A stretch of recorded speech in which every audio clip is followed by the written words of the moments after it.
Meskipun badai silih berganti dalam hidupku, tetap cinta Yesus selamanya.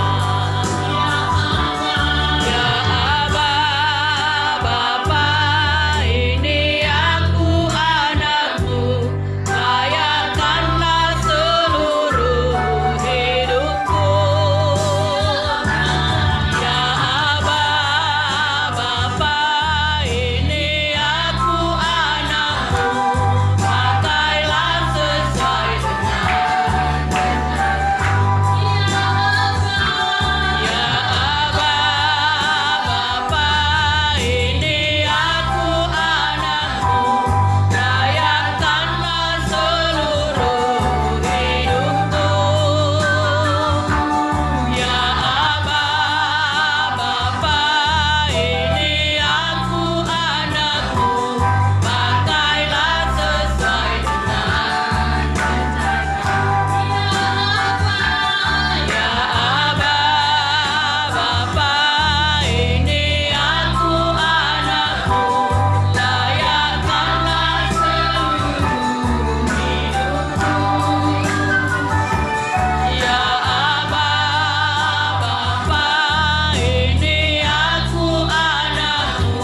Tuhan? Amin.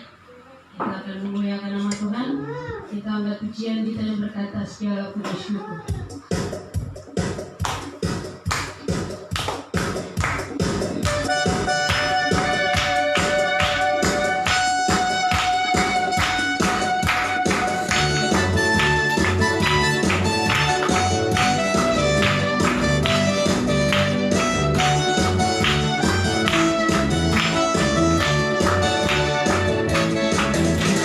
Segala puji syukur hanya bagimu.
memberikan persembahan kita.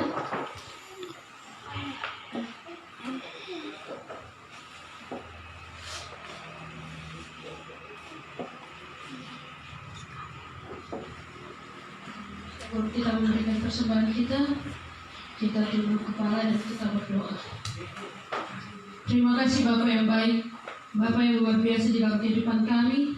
Kami sudah tadi menyembah-Mu, memuliakan nama-Mu. Kini saatnya kita akan memberikan persembahan. Kiranya Tuhan Engkau memberkati setiap tangan-tangan yang memberi untuk menunjang pekerjaan Tuhan di tempat ini Bapak. Terima kasih ya Tuhan, ya Bapak kami. Inilah doa kami. Haleluya. Amin.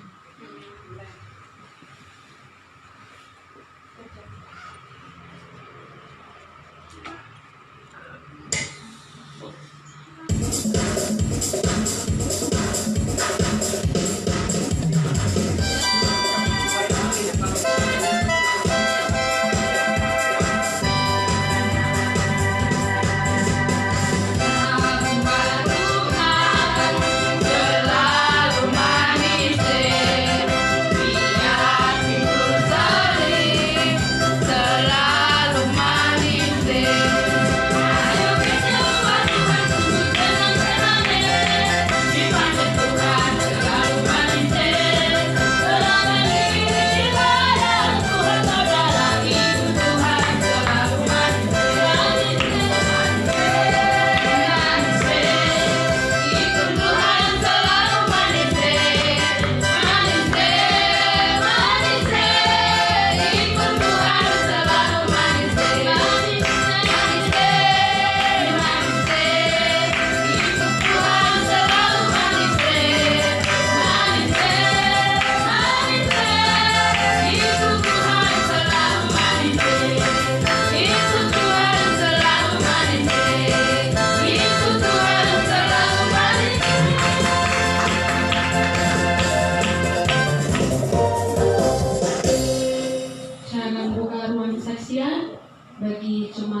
Waktu dan tempat saya persilakan.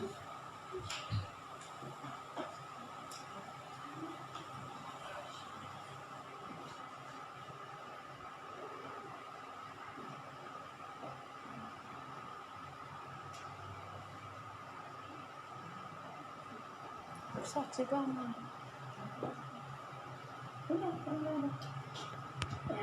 Tidak ada, kita akan mendengarkan kebenaran firman Tuhan.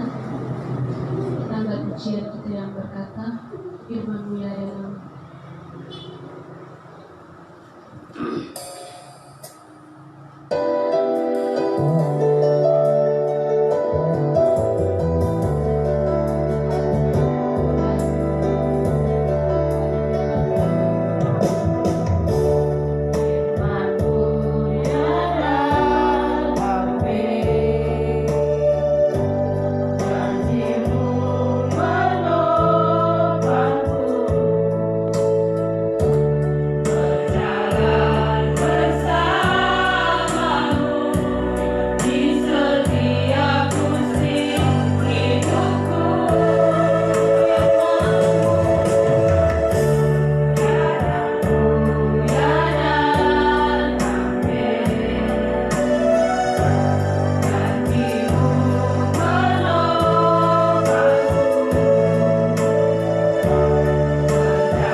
lintang untuk kami bertiga menyanyi, karena kembali kami diberkati Tuhan dengan pujian ini. Mari.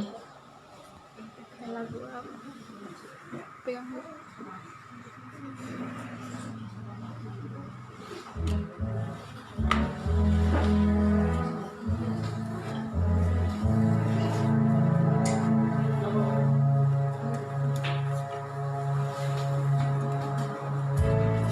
Haleluya.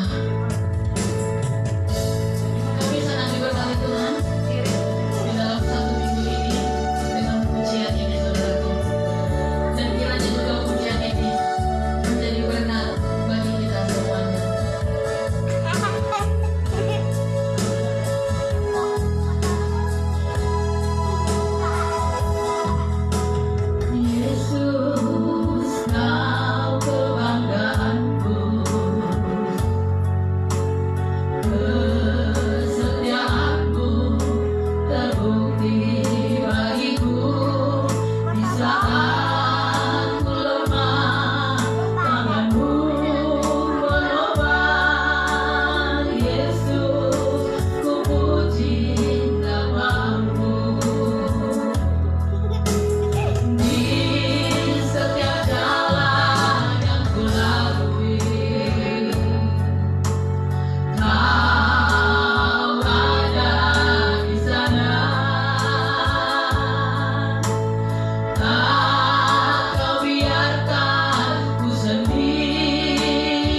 Kita buka dari Efesus pasalnya yang ke-6.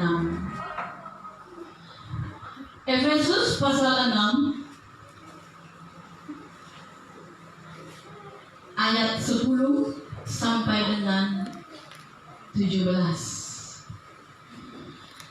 Kalau Alkitab kita sama, Perjanjian Baru halaman 236.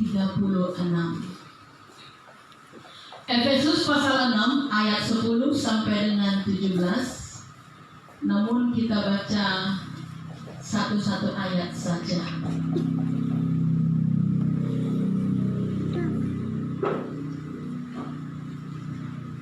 Ayat 10 dulu, satu ayat saja. 1, 2, 3. Akhirnya hendaklah kamu kuat di dalam Tuhan, di dalam kekuatan kuasa. Sampai di sana. Dengan judul perikop di sana, perlengkapan rohani atau senjata dalam hari kita. Hendaklah kamu kuat. Saudaraku pernah melihat mobil mogok? Pernah? Kalau dia diderek dengan mobil derek yang besar apa yang kecil? Kalau saya pada umumnya melihat mobil derek lebih kecil daripada mobil yang dia tarik. Itu yang saya lihat. Artinya adalah lebih kuat yang menarik daripada yang ditarik. Pertanyaannya adalah, apakah kita sudah menjadi orang yang kuat di dalam iman untuk bisa menarik, atau kita yang ditarik? Ya, di dalam iman, sudahkah kita menjadi orang yang kuat untuk menarik kepada yang benar? Tentunya orang yang mau kita tarik, ya. Atau kita yang ditarik, kita yang terseret. Kalau kita lemah di dalam iman, kita yang akan terjerumus, kita yang akan ikut-ikutan. Kalau kita menjadi orang yang lemah dalam iman, namanya orang gak kuat, kita akan terpengaruh dalam segala situasi apapun. Makanya sering saya katakan, ingat firman Tuhan, ingat firman Tuhan, ingat kita ini siapa. Kita tidak sama lagi dengan dunia. Cara berpikir kita sudah beda, cara kita bertindak sudah beda. Kalau sama cara kita bertindak dengan orang di luar sana, apa gunanya kita ibadah dengan setia setiap hari Minggu, pujian penyembahan sampai menangis bercampur air mata, air liur dan air mulut. Dan perkara menjaga hati bukan perkara hari Sabtu saja atau hari Minggu saja, lalu hari Senin sampai hari Jumat silakan lakukan kejahatan. Bukan. Setiap hari kita harus menjaga hati. Itu namanya orang yang kuat. Amin. Amin. Dikatakan tadi, hendaklah kamu kuat. Kenapa? Karena kuasanya ada di dalam diri kita. Pertanyaannya adalah, benarkah itu tidak? Ada kuasa Allah di dalam diri kita ini. Mengapa Tuhan Yesus katakan hendaklah kita kuat? Kita lihat ayat 12. Kita lihat ayat 12, sama-sama kita baca. Karena perjuangan kita bukanlah melawan darah dan daging, tetapi melawan pemerintah-pemerintah, melawan penguasa-penguasa, melawan penghulu-penghulu dunia yang gelap ini, melawan roh jahat di udara. Musuh kita bukan melawan darah dan daging, bukan manusia yang bisa dilihat oleh mata. Ketika kita mau tinju, kita bisa elak. Bukan itu.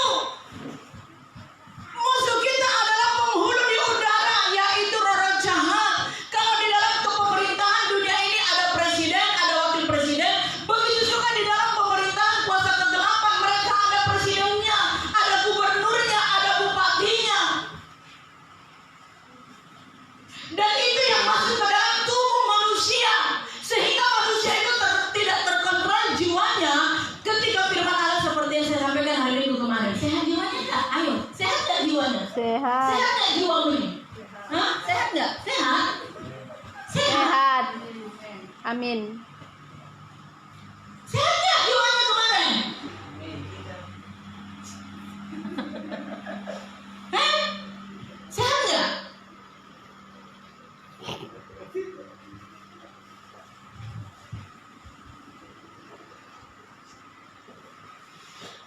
Musuh kita bukan manusia, tapi roh jahat yang tidak bisa dilihat oleh mata. Itu dikalahkan oleh apa? Oleh doa kita yang penuh dengan iman. Saya mau bersaksi.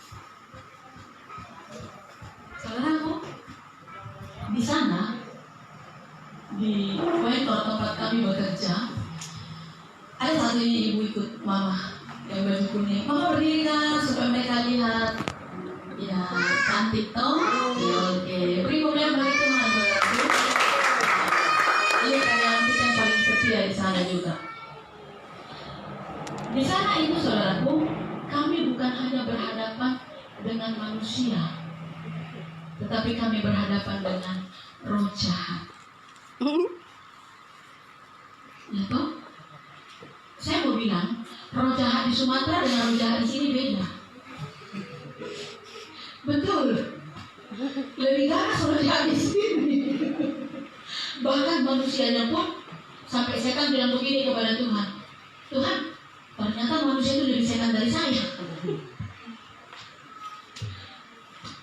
Saudaraku, saya seringkali saya katakan kepada orang dua ini, jangan balas kejahatan dengan kejahatan. Doakan mereka, minta belas kasih, supaya mereka yang iri hati, yang membenci itu, supaya Tuhan jamah hatinya, Tuhan ubahkan hatinya, karena yang mau dibangun itu adalah kampung mereka. Habis ini selesai, bisa mereka kita lanjutkan pekerjaan di tempat lain. Yang penting mereka sudah bisa keluar. Doakan. Jangan balas dengan bila ku mati, kau juga mati.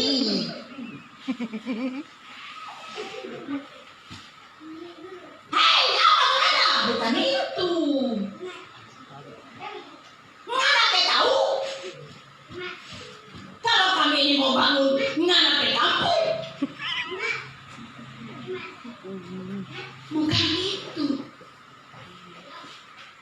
Tapi doakan. Mau bikin status apa kayak di dalam komen dengan status yang baik. Mau engkau dikatakan sekumpulan lintah, katakan ya, puji Tuhan. Lintah juga dipakai untuk obat kanker, isap tuh darah kotor. Jadi kalau kami ini sebagai lintah, dipakai Tuhan untuk mengisap keluar itu pikiran-pikiran kotor. Balas dengan komen-komen yang baik. Amin. Lalu kejadiannya, saudaraku, kami kan Senin kemarin berangkat. Tiba di sana sore, Jibril kan ikut. Lalu hari Selasa kami kedatangan tamu, saudaraku. Tamu dari Jayapura, dari Green Ekonomi atau ekonomi hijau. Waktu kami kedatangan tamu itu, ya luar biasa lah, sukacita, dan pastinya lah, sedangkan tamu datang dari DPRD bersama Komisi B saja datang, banyak yang. Nah, apalagi ini yang datang dari Green Ekonomi, ada satu orang barat, pimpinannya sendiri yang datang. Apalagi itu? Tuh, mereka berpikir mungkin itu kami bekerja, punya pekerjaan. Tidak. Kami ini hanya datang untuk memberdayakan supaya mereka itu bisa, kan begitu. Lalu kita banyak yang ada lobby-lobby lah. Siapa yang dia lobby datang. Kalau memang mereka bisa bantu, puji Tuhan, kan gitu. Selesai itu mereka pulang sore hari. Ceritanya ini saya mau suapin Jire makan. Jadi waktu itu kan Ida ini kami berangkat itu kami tes rapid test itu saya reaktif, dia juga reaktif, kan begitu. Saya dalam hati, ya iyalah, kok tidak tahu, sudah hampir 3 tahun bermasalah ini tenggorokan saya. Hampir 3 tahun sudah bermasalah di tenggorokan saya. Bahkan juga sudah sangat lama sekali lutut saya ini bermasalah. Ya otomatis lah kalau tes darah ya ditemukan ada penyakit dalam tubuh. Betul tidak? Betul nggak? Betul. Bukan berarti ada virus yang mematikan di sana. Lalu kami berangkat ke sana, posisi dia malaria. Nah ketika sore itu saya menyuapin Jire makan, Jire masuk ke dalam kamar.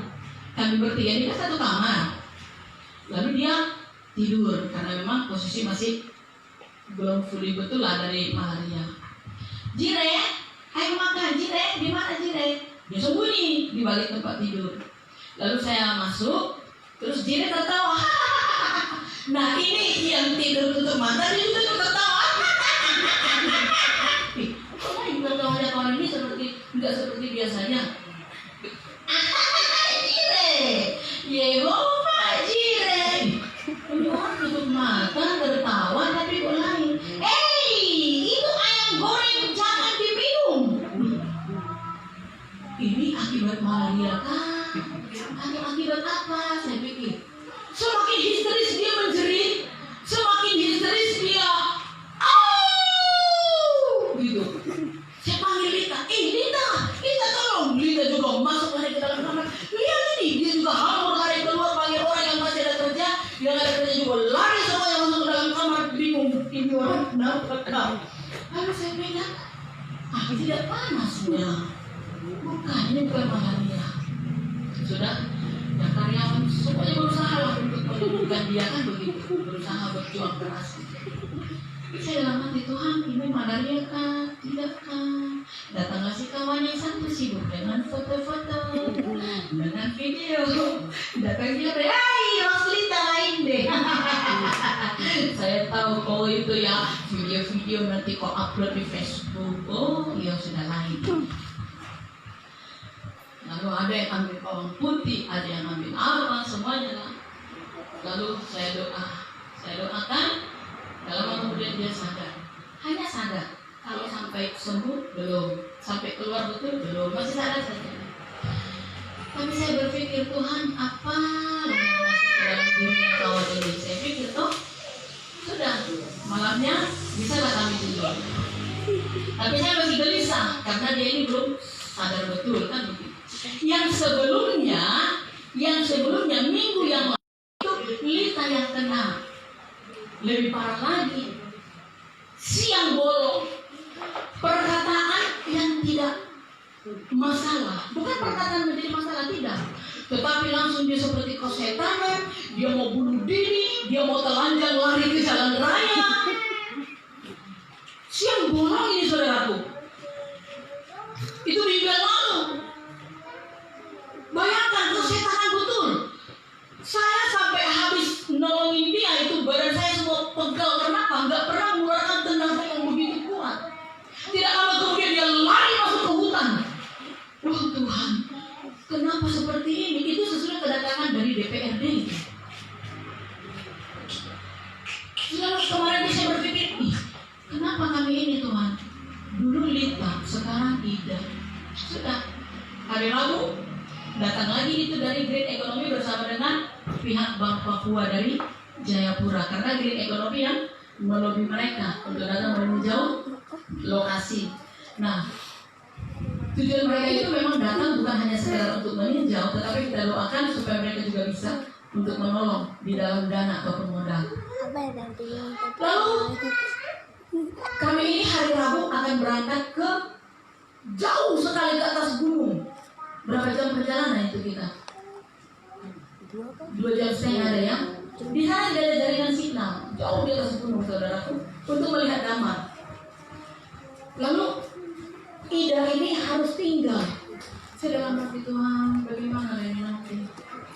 Kami berangkat semua, Ida tinggal dengan karyawan yang bekerja. Pasrahkan aja kepada Tuhan, kan begitu.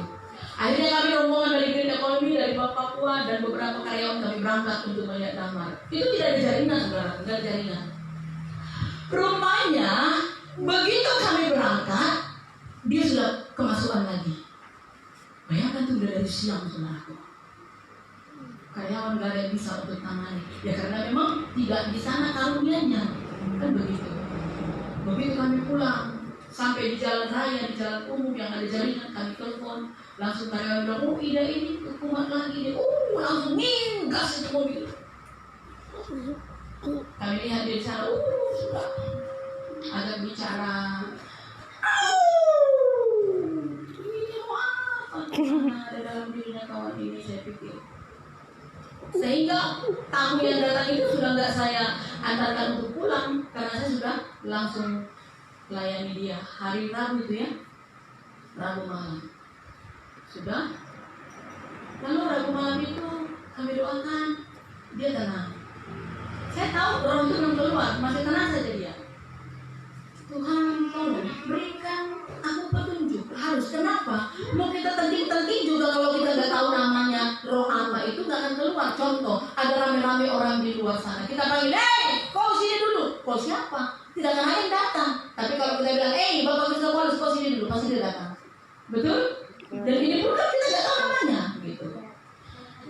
Lalu hari Kamis pagi, hari Kamis pagi nih, dia sudah bikin 2 kopi.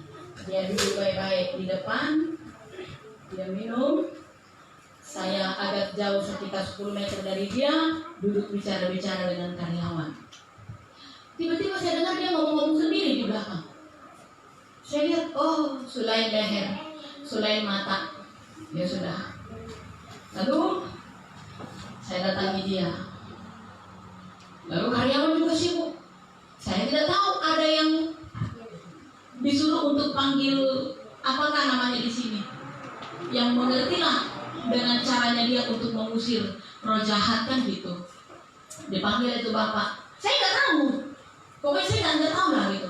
Dipanggil lalu datang, sudah datang dia. Nah begitu bapak itu datang, ini si kawan matanya langsung tajam sekali melihat, gitu toh. Nah sudah datang dia, udah ketakutan dia. Ketakutan maksudnya apa dalam hati saya toh? Sudah sini biar saya selesaikan. Bawa ke dalam. Saya nggak tahu apa yang dia gigit, dia punya lap di kakinya. Lalu dia pegang-pegang. Saya tidak larang saudaraku. Kalau saya langsung larang kan nggak sopan namanya. Saya kasih dia kesempatan, nggak apa-apa. Saya kasih kesempatan. 10 menit kah? Enggak juga, selesai. Diambil lagi dari tasnya. Dia punya lagi itu banyak juga. Gosok di kepala. Pokoknya ini mandi dulu dari semua ini. Duduk, dilurkan kakinya. Dari ini dipijit, dibawa keluar. Enggak tahu saya apa yang dibawa keluar. Ada sesuatu yang dia tangkap dari tubuhnya, enggak ngerti lah saya. Udah, dulu lagi. Kenyang sudah kawan ini. Kalau itu orang kena virus corona, kena juga dia.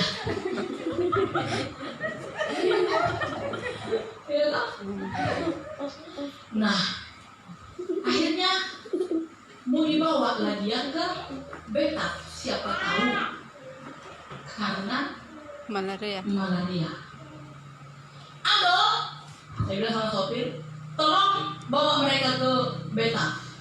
Tapi saya kesana sampai masih tetap saya minta petunjuk dari Tuhan. Buka pintu depan, Om Nahor temani mereka ya. Iya. Lalu Om Nahor masih sibuk dengan karyawan yang kerja. Lalu dia jalan.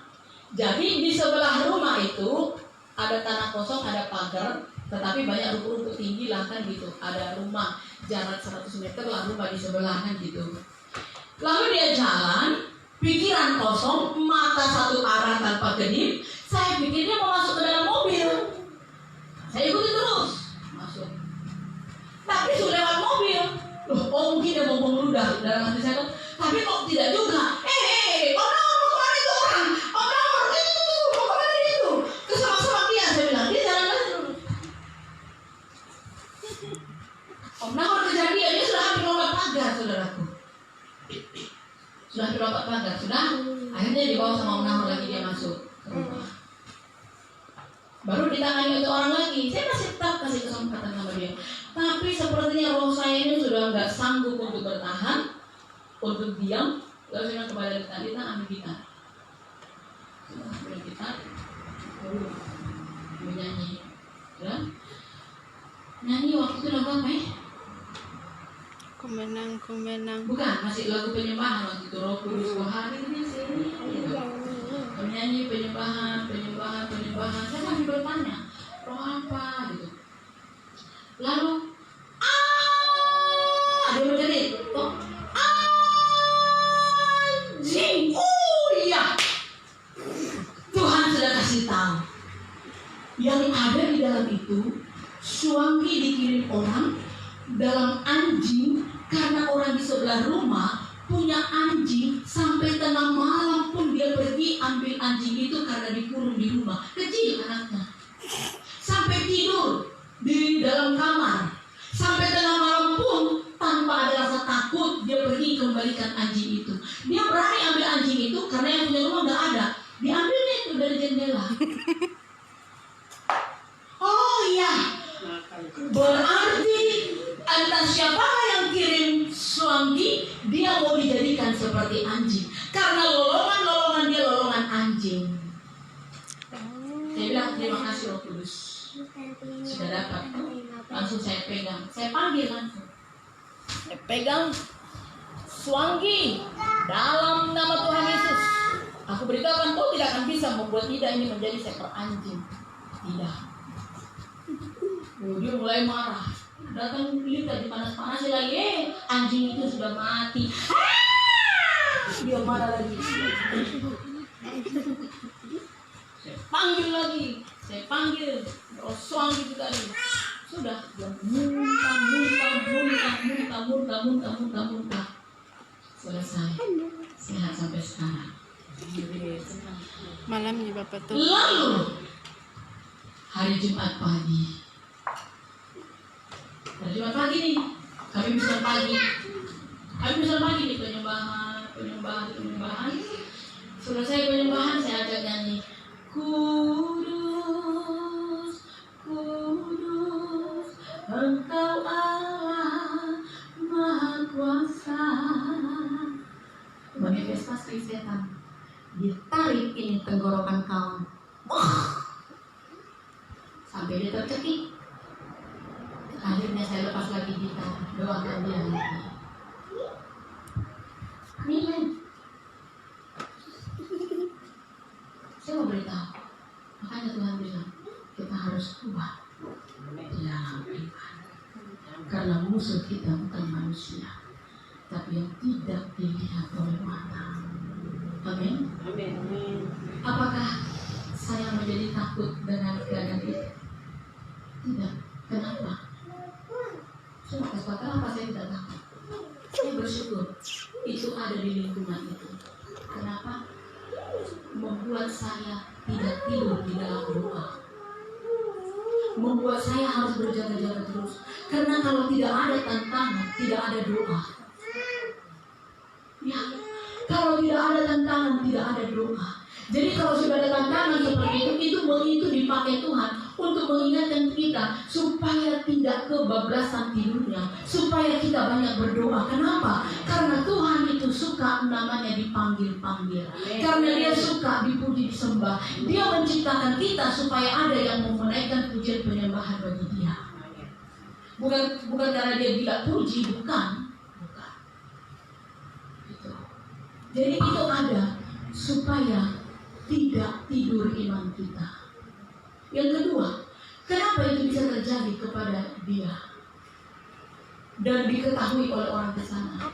Artinya adalah Tuhan Allah sedang mempromosikan namanya sendiri, bahwa hanya di dalam namanya Tuhan Yesus semua yang ada di kolong langit ini taat dan tunduk, termasuk itu mau suami kamu apakah.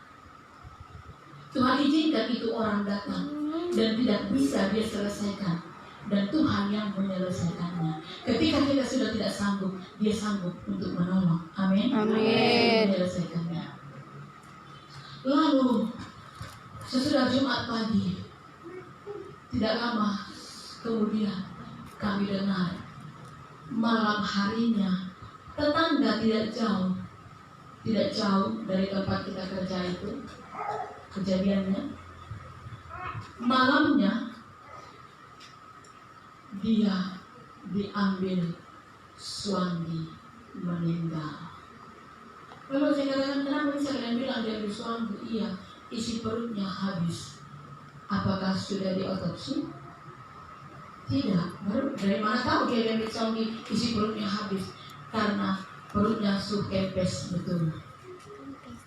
Dia terbaring, dia kempes betul. Tidak menggelembung, tapi sudah menyatu dengan tulang belakang dengan kulit itu, kata mereka.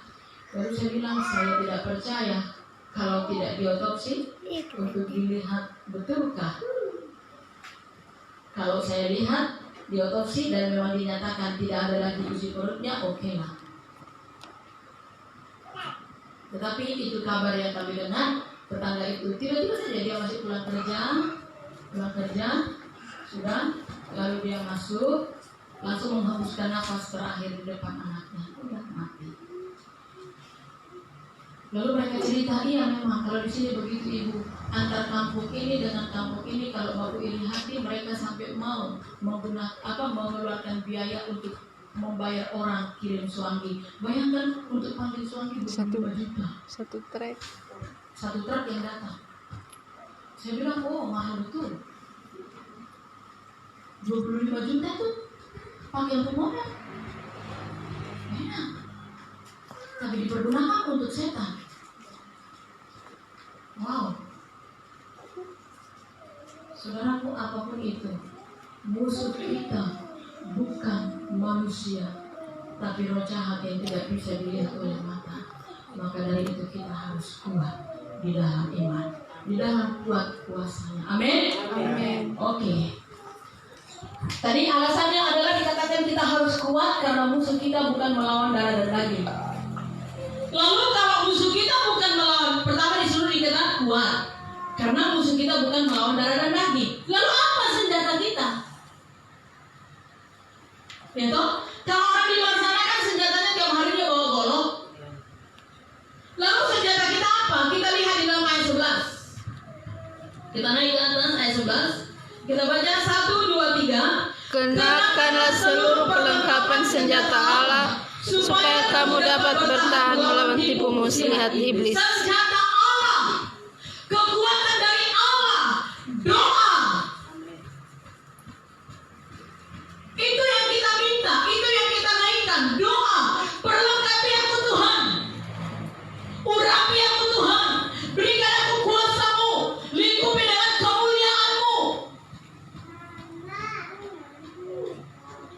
Doa. Sebab itu mari kita lihat perlengkapan senjata. Sesudah kita berdoa, lalu Tuhan memberikan senjata kepada kita. Apa senjata kita? Kita lihat ayatnya yang ke-13. Sebab itu ambillah seluruh perlengkapan senjata Allah supaya kamu dapat mengadakan perlawanan pada hari yang jahat itu dan tetap berdiri sesudah kamu menyelesaikan segala sesuatu. Jadi berdirilah tegap, berikat pinggangkan kebenaran. Nah, itu senjata yang pertama. Berikan pinggangkan kebenaran. Artinya yang kita lakukan di setiap hari itu harus hal-hal yang benar. Balas dendam hal yang benar, membenci hal yang benar, memusuhi hal yang benar, balas kejahatan dengan kejahatan hal yang benar, iri hati hal yang benar, cemburu hal yang benar. Nah, jadi jangan pakai itu kalau itu nggak benar. Pakai yang benar-benar saja. Sedangkan kalau kita pakai yang benar saja masih bisa repot. Apalagi kalau yang nggak benar. Kita melakukan yang nggak benar, masalah bertambah.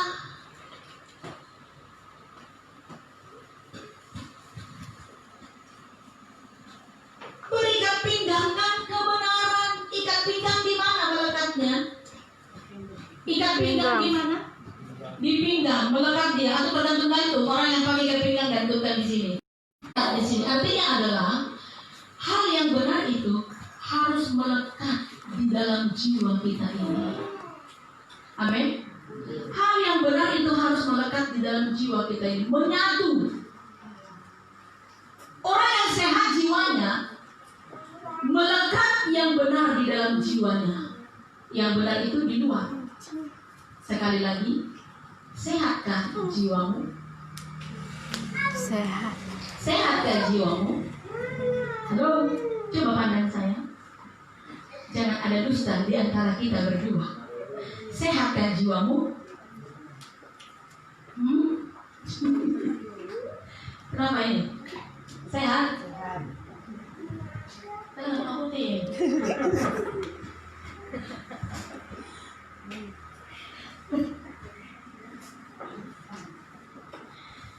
Yang pertama, berikan tindakan kebenaran.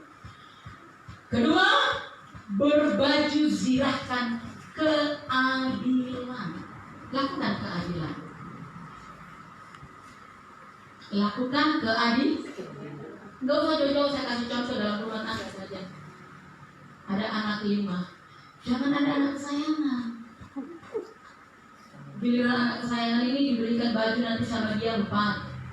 Yang lainnya 1-1. Yang punya anak, ada nggak anak kesayangannya mama? Siapa paling mama sayang? Betul, Mbak Ibu. Pasti lebih sayang. Itu anaknya yang lebih tahu. Siapa yang paling sayang mama? Nah, tuh anak yang lebih tahu mama. Bukan mama yang lebih tahu. Tuh jujur tuh. Mereka merasa tuh mama. Ini kejujuran. Jangan nanti dong sampai di rumah mama marah. Bukan rahasia mama lagi. Itu jujur. Di antara anak-anak mana yang paling bapak sayang? Jadi siapa yang paling sayang? Asli ya. Itu jujur dia. Tidak boleh. Baru keren. Harus adil. Adil dan makmur. Jangan ada anak kesayangan mama, anak kesayangan bapak. Lalu yang lainnya anak kesayangan siapa? Anaknya 5. Anak nomor 1 kesayangan mama. Anak nomor 3 kesayangan bapak. Lalu yang lainnya anak kesayangan siapa? Om ada yang opa. Anak kesayangan tetangga. Nenek. Harus sama. Amin. Harus sama. Tidak boleh ada anak kesayangan. Itu namanya nggak adil. Harus sama rata. Mari kita berlaku adil kepada semua orang. Pegang dulu sih. Dalam persahabatan, dalam berjemaah harus adil. Amin. Harus adil. Saya mau kasih contoh supaya nanti yang belum menikah, kalau sudah menikah punya anak supaya tahu. Dan yang masih punya anak 1 supaya nanti ada adiknya supaya tahu. Ini saya kasih contoh saja, Bapak Theo. Anaknya masih 1 ya Pak ya? Rencana mau bikin 2 tidak? Iya.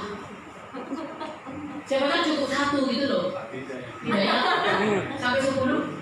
Terlalu banyak Pak.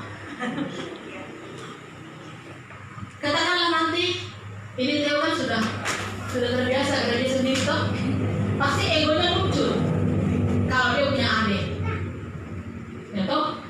Karena biasanya kan dikit-dikit Theo, bapaknya datang Theo, mamanya datang Theo, semuanya Theo. Pokoknya kasih sayang perhatian itu tercurah kepada dia sebelumnya. Ini muncullah adiknya. Tidak lagi Theo tidak lagi. Karena sudah ada adiknya, maka yang dipanggil-panggil siapa? Adiknya. Katakanlah mungkin nama adiknya itu Tiur. Contoh. Tiur. Theo ini mungkin. Kalau dengan mama ini biasanya saya.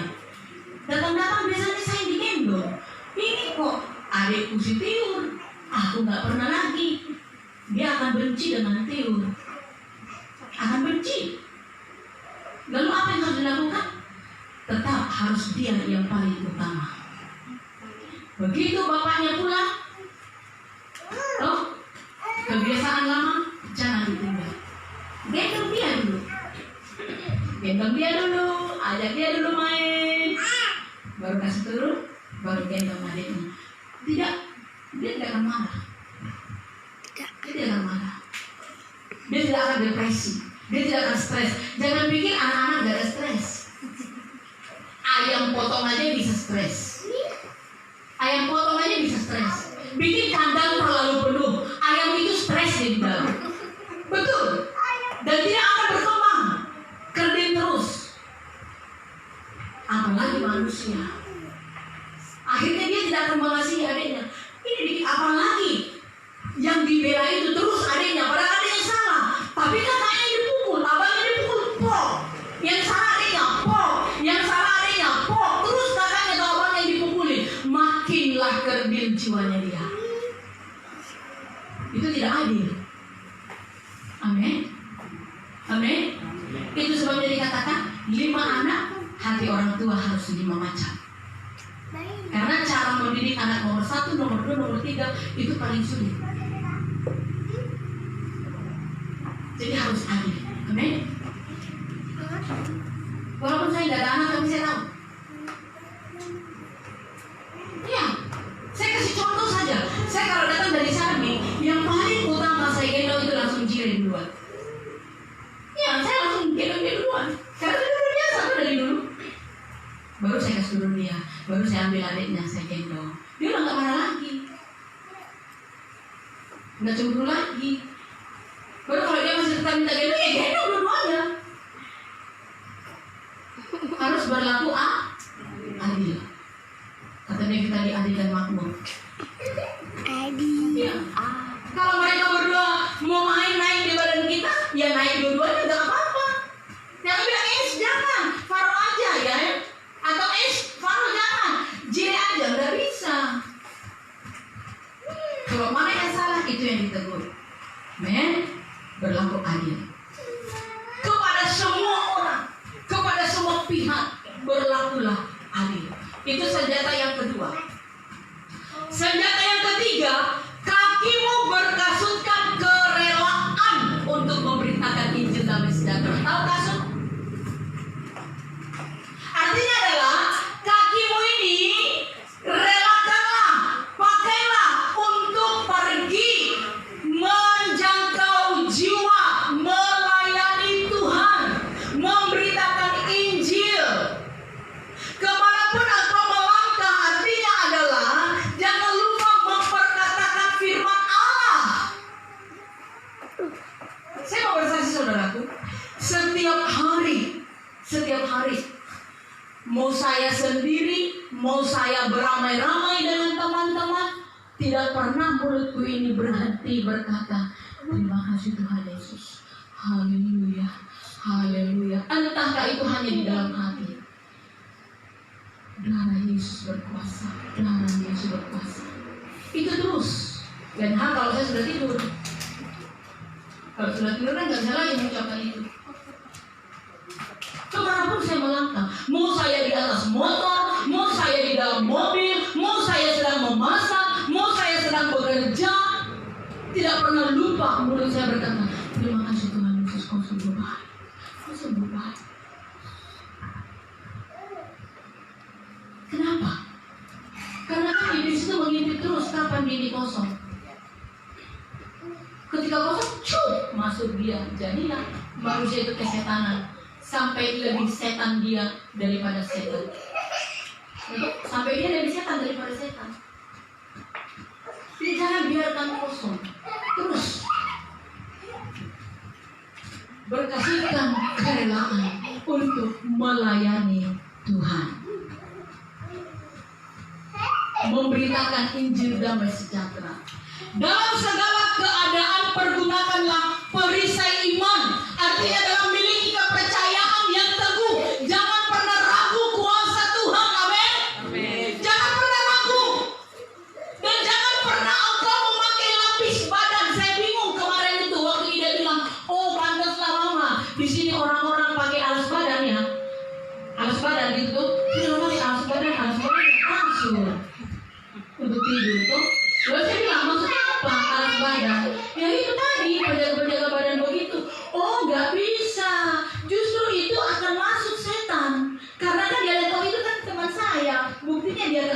saya. Bisakah setan mengusir setan? Tidak bisa. Kalau dia mau usir, kawan, masa kau mau usir saya? Kita kan kawan. Ya bagaimana mau keluar? Hanya dengan nama Tuhan Yesus, dengan penuh keyakinan, dengan doa yang sungguh-sungguh, maka setan akan lari. Amin.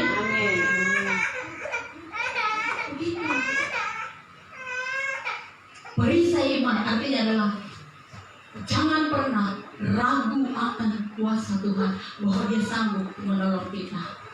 Dia sanggup, Yesus sanggup melakukan perkara yang besar. Dia sanggup, Yesus sanggup, Dia sanggup. Amin. Lalu selanjutnya, perisai iman kamu akan dapat memadamkan semua panah api dari si jahat. Artinya adalah beriman bahwa hanya Tuhan Yesus yang sanggup menolong kita dari kuasa kegelapan apapun. Bukan alas-alas badan itu tadi atau penjaga badan itu, tidak. Tetapi hanya kuasa nama Tuhan Yesus yang sanggup untuk menolong menyelamatkan kita. Yang terakhir, dan terimalah ketopong keselamatan dan pedang roh, yaitu firman Allah. Artinya firman Allah ini baca terus. Jangan hanya sekali seminggu, tetapi tiap hari, pagi hari, malam hari sebelum tidur, baca terus. Amin. Baca terus. Jujur-jujur saja. Kadang-kadang kita bilang begini sama saya, ya tidak bosan ya mama ini pelayanan di ibadah lain terus. Ya sudah, itu duniaku. Lalu coba kalau saya tanya dia, ya tidak bosan ya kau bikin-bikin kopra terus?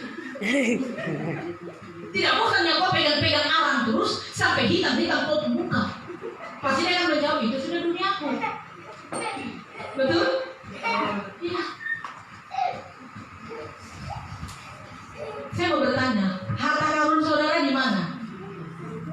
Ayo, harta karun ada enggak? Di karung kopra. Mama punya harta karun? Saya punya harta karun. Mama punya harta karun? Ada. Bapak Mama punya harta karun? Ada. Siapa yang punya harta karun? Coba angkat tangannya. Yang punya harta karun. Yang punya harta karun. Nggak usah lirik kanan lirik kiri. Pokoknya angkat tangan saja kalau punya harta karun. Yang angkat tangan ini harta karunnya mana? Hah? Di surga. Alkitab. Amin. Harta karun kita ini Alkitab. Di sana semuanya ada. Bagaimana rumah tangga yang sukses, bagaimana ekonomi yang sukses, bagaimana cara mengalahkan iblis, bagaimana caranya untuk diberkati Tuhan, semuanya ada di sana. Itu harta karun atau harta yang terpendam supaya kita diberkati, maka galilah. Arti kata galilah, bacalah, jangan simpan. Ini saudaraku, yang gali-gali adalah apa? Baju bola-bola, Mama Endah, apalagi lagu-lagu sekarang.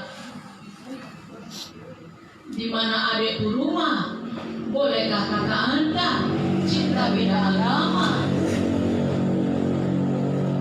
Kalau itu menjadi harta karunmu, kapan engkau mau gali harta karun yang sebenarnya? Iblis akan masuk. Iya toh?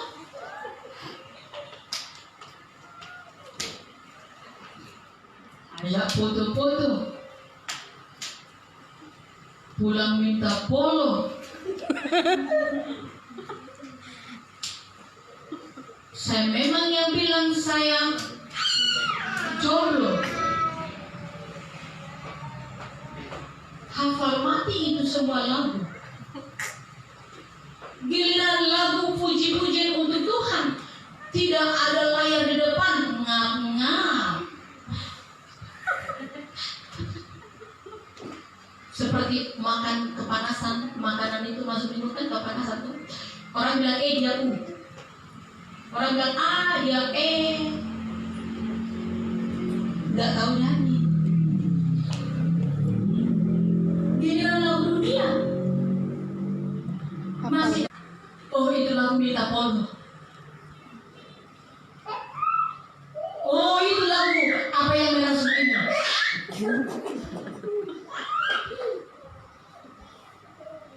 Sampai anak kecil pun tahu menyanyikan lagu itu. Apa yang merasukimu. Wih, anak kecil sebelah ini tahu lagu itu. Theo, Saya sendiri nggak tahu. Theo. Hafal. Gila lagu lagi nggak tahu nyanyi. Saya pernah bilang begini sama Lita. Kasihan nanti mama cuma nggak tahu nyanyi kalau nggak ada ini. Laptop. Baru kalau nggak hafal mereka nyanyi di rumah nggak pernah doa dong. Nggak pernah nyanyi dong di rumah. Betul? Harus hafal. Harus simpan di sini, di memori sini. Apa juga tidak? Lagu-lagu lagi. Jangan disimpan Mama Endang, Cinta Bela Agama, Minta Polo. Saya bilang memang saya jomblo. Jangan lagu itu. Apa yang merasukimu?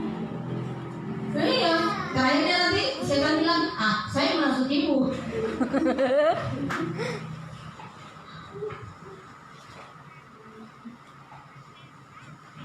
Kenakan pedang roh, yaitu firman Allah.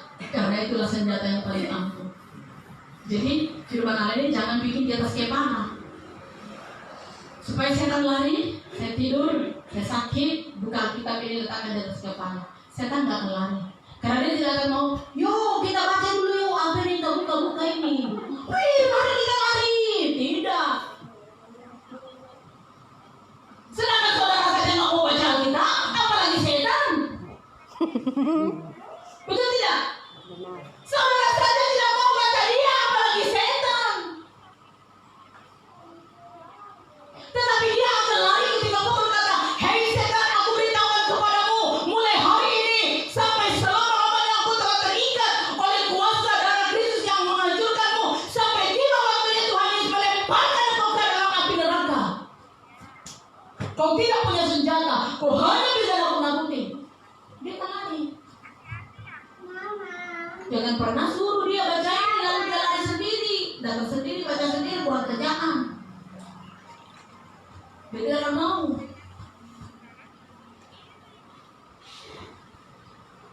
Tapi baca dan perkatakan. Amin.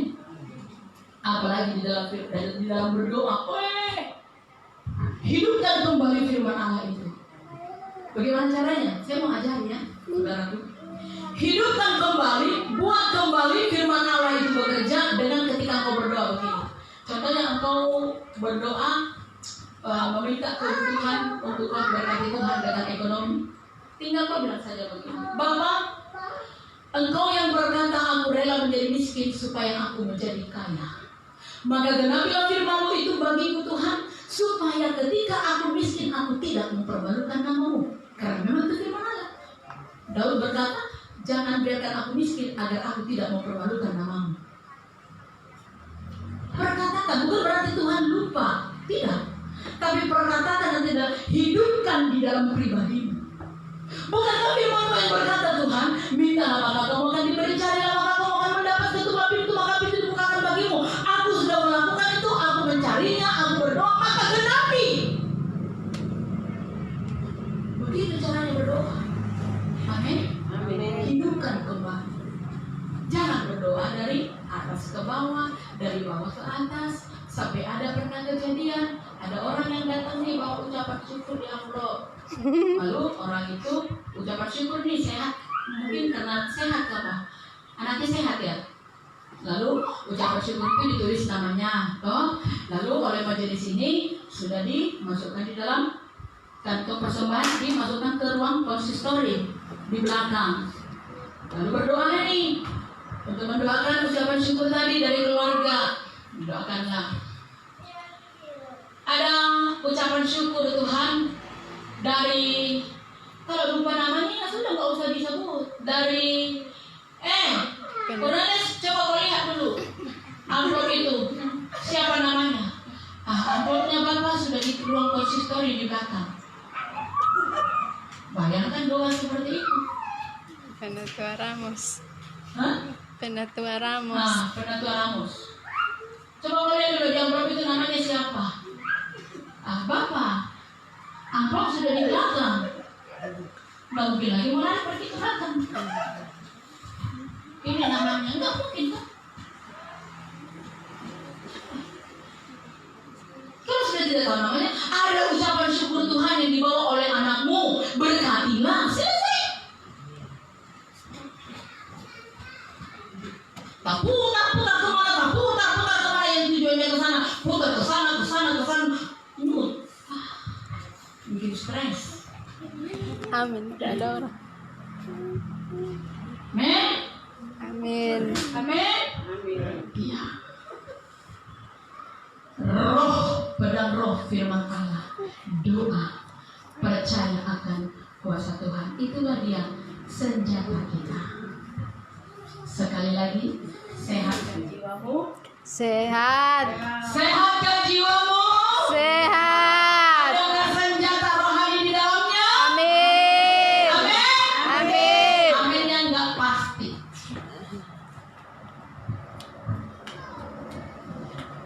Yang kemarin sehatkan jiwamu. Amin. Jangan ngintip-ngintip saya dari belakang orang.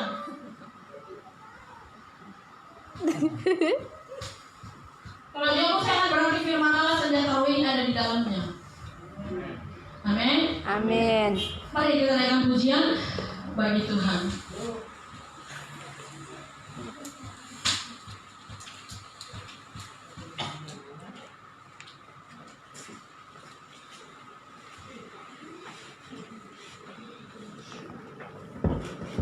Cantik jiwamu. Kurang sehat.